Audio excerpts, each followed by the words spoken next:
Hello and welcome back to Everything Boats with Captain Franklin here, where we discuss boats and boating, from maintenance and repairs to seamanship and safety, as well as everything in between. This podcast is a companion to my YouTube channel of the same name, so if you like and find it useful, be sure to subscribe and please check out my YouTube channel as well, where you'll find hundreds of informative videos on pretty much every boating topic imaginable. Today's topic is boatyard safety. While boaters are typically a cautious lot when it comes to safety on the water, many let their guard down once they're back ashore.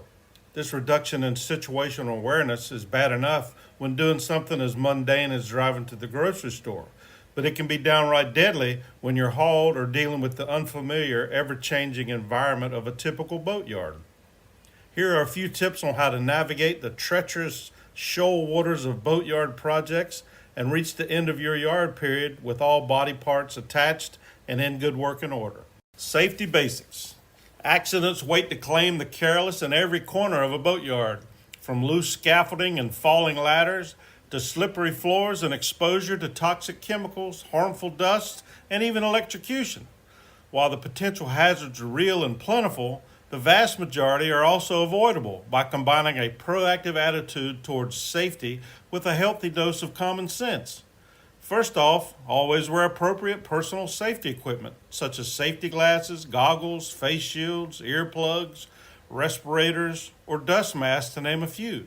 This also includes wearing suitable footwear, no sandals, open-toed shoes, or canvas shoes, and avoid improper apparel such as loose-fitting clothing that might become snagged while climbing or entangled in power tools. Remove watches, rings, and other jewelry, particularly during electrical work, and of course never work when you're ill, taking strong medication, fatigued, or while smoking or after consuming alcohol. Good housekeeping goes a long ways towards preventing accidents. Clean storage and work areas at the end of each day, and stow or organize project material and tools to prevent trip hazards. You'll also want to properly dispose of trash, oily rags, and other such items that could ignite under the right conditions. The best yards have electrical outlets at each work area. However, a more common sight is a daisy chain of mismatched extension cords knotted together in efforts to provide power from some distant outlet. Less is more in terms of how many extension cords should be used, while using larger gauge cords will provide better service, particularly if you have some distance to cover. Check that the boatyard outlets are three-pronged and are protected with GFCI, ground fault circuit interrupt. Surroundings within a boatyard are ever-changing and require constant vigilance to avoid injury.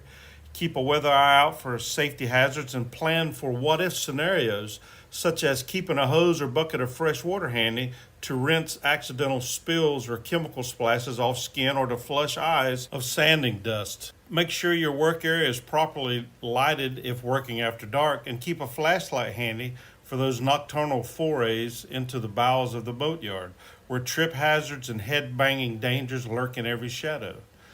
Know the location of the nearest fire extinguisher and first aid kit. It's also a good idea to have a list of emergency and after-hours contact numbers for boatyard staff. General tool safety. Most every hazard involving the use of tools can be prevented by following 5 basic safety rules. 1. Keep all tools in good condition by performing regular maintenance on them. 2. Use the proper tool for the job. 3. Examine every tool for damage before use. 4. Operate according to the manufacturer's instructions. And 5. Use proper protective equipment when using your tools. Modern power tools offer more power and adaptability than ever before. However, with enhanced tool performance comes additional responsibility, particularly with regards to safety. General power tool safety tips include the following. Don't use power tools in damp environments or explosive atmospheres. Verify that no electrical circuits, water pipes, fuel lines, or other items or systems are hidden behind bulkheads or other such areas prior to drilling or sawing. Disconnect tools when not in use, before servicing, and when changing accessories such as blades, bits, and cutters. Never remove or defeat guards, barriers, or other safety-related devices. And finally, repair or remove damaged power tools from use immediately.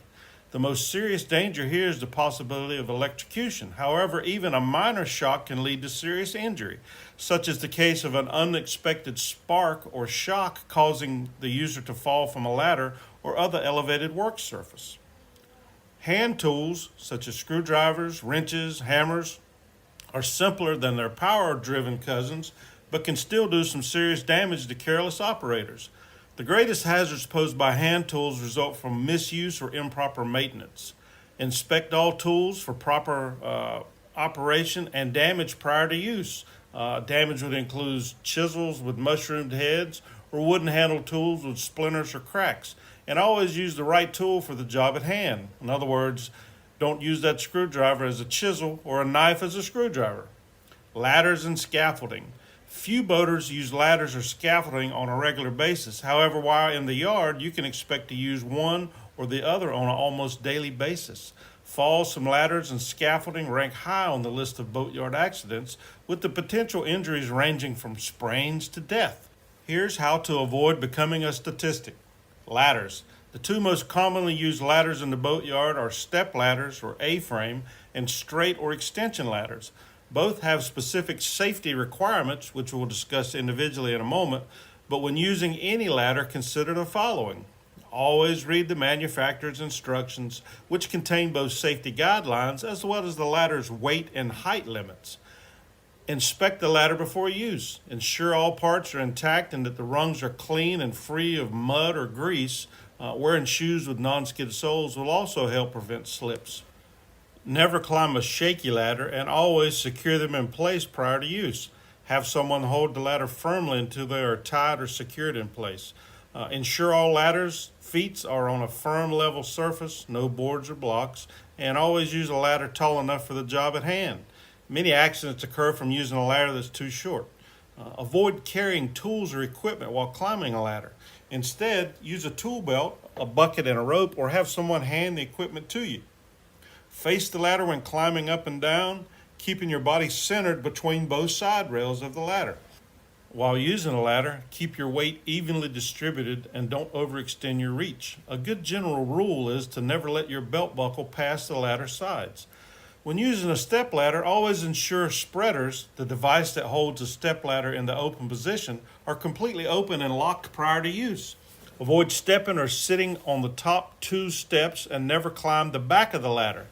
It's also a bad idea to lean a step ladder against a hull or a wall and use it as a straight ladder. With extension ladders, selecting the proper length is extremely important. Ensure the ladder extends at least 3 feet above the upper support area, such as the gunnel or railing when used for vessel access, and that the horizontal distance between the bottom or foot of the ladder and the support against which it's placed is equal to 1/4 the height of the ladder at the top point of support. For example, if the railing that the ladder will rest on is 12 feet off the ground, then the foot of the ladder should be 3 feet out. Scaffolding. The time spent in setting up scaffolding for major hull projects is easily justified in terms of safety and productivity. Most modern yards provide metal uprights for support of planks or scaffolding catwalks, typically aluminum frames with plywood overlays. And while these are safer than planks resting on wooden sawhorses, there are still safety requirements that must be adhered to prior to use. The first step is making sure the scaffolding is put together according to the manufacturer's instructions, to include guardrail systems along all open sides and ends of the platform and a safe, unobstructed means of access. Make sure that the scaffolding is plumb, square, and level, and if equipped with wheels, make sure that each is locked to prevent movement prior to use. Once in place, tie or otherwise secure catwalks and planks to prevent sliding. Check catwalks for damaged plywood and planks for saw cuts, fungus, dents, large knots, and splits, any of which can cause weakness and failure. Make sure that the planks extend over the end frame at least 10 inches, but no more than 12, to reduce the chances of the unwary cracking their heads on them while walking under them. Keep scaffolding clean and free of debris and use ropes, ramps, and pulley arrangements to lift heavy objects from the ground up to the scaffolding. Lastly, Don't use makeshift steps or ladders on scaffolding platforms to increase working height. And never use scaffolding or ladders during storms or high wind conditions.